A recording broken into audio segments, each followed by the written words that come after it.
मैं Bhanu Pratap Singh.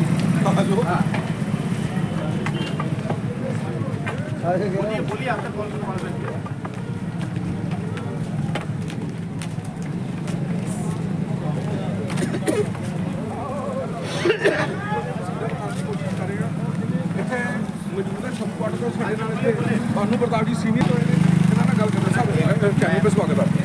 Thank you sir. Ground zero पे आए हो, कैसी स्थिति देखते हो? बिल्कुल, देखिए मैं देखने आया हूँ यहाँ जो सारी स्थिति है।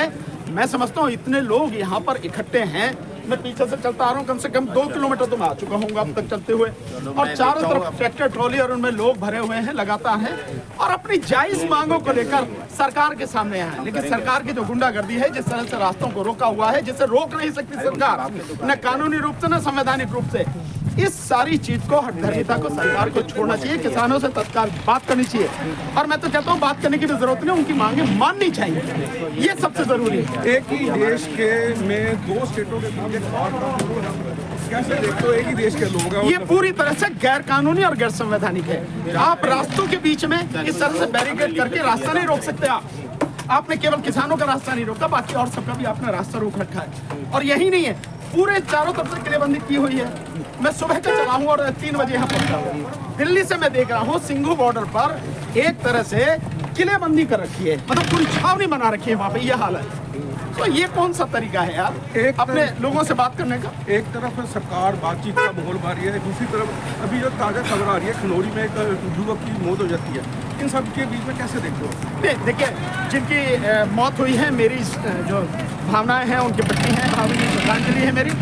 लेकिन अगर सरकार बात करना चाहती है तो बात करने के लिए माहौल बनाया जाता है। सरकार ने माहौल नहीं बनाया हुआ है, सरकार इस माहौल को बिगाड़ रही है।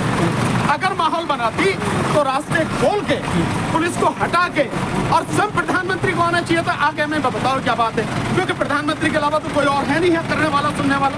जो भी कुछ करना है प्रधानमंत्री को करना है, उन्हें आके बीच में बात करनी चाहिए। बताओ, मैं आ गया, क्या मांगे आपकी?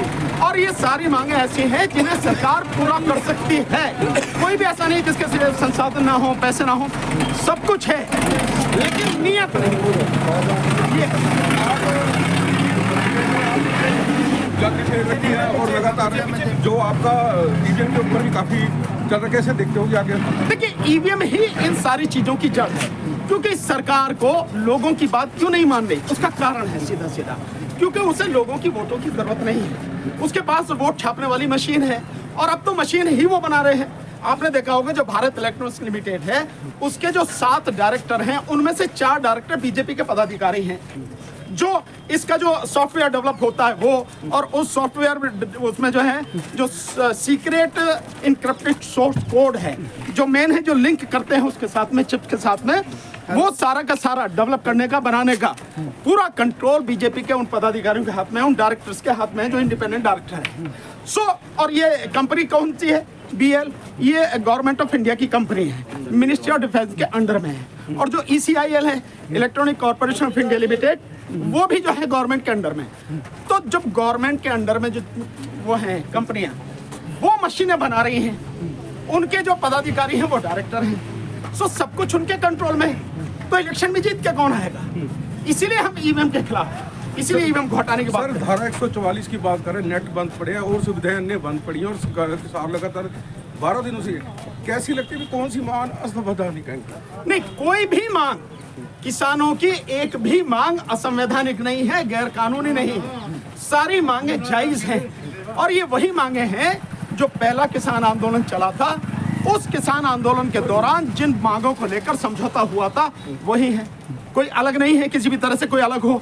और दूसरा, मैं बार बार कह रहा हूं कि सरकार के पास संसाधनों की कोई कमी नहीं है, ये मांगे पूरी की जा सकती हैं। इतने पैसे हैं, साधन है, कोई किसी की कमी नहीं है। कैसे देखते हैं फिर अब आंदोलन इस दिशा में बढ़ रहा है? जैसे नहीं, मुझे तो देखिए बहुत सीधा सा है, इस सरकार को तो उखाड़ के फेंकना पड़ेगा और इसके लिए लड़ना पड़ेगा। और इस देश के लोगों के पास केवल ये 3 ही महीने हैं, अगर लड़ लिए तो देश बच जाएगा, नहीं तो तबाही है। तो भानु प्रताप हमारे साथ सीनियर वकील जो सत श्री अकाल जी, ग्राउंड जीरो तक पहुंचे हुए हैं, किसानों को मिल रहे हैं।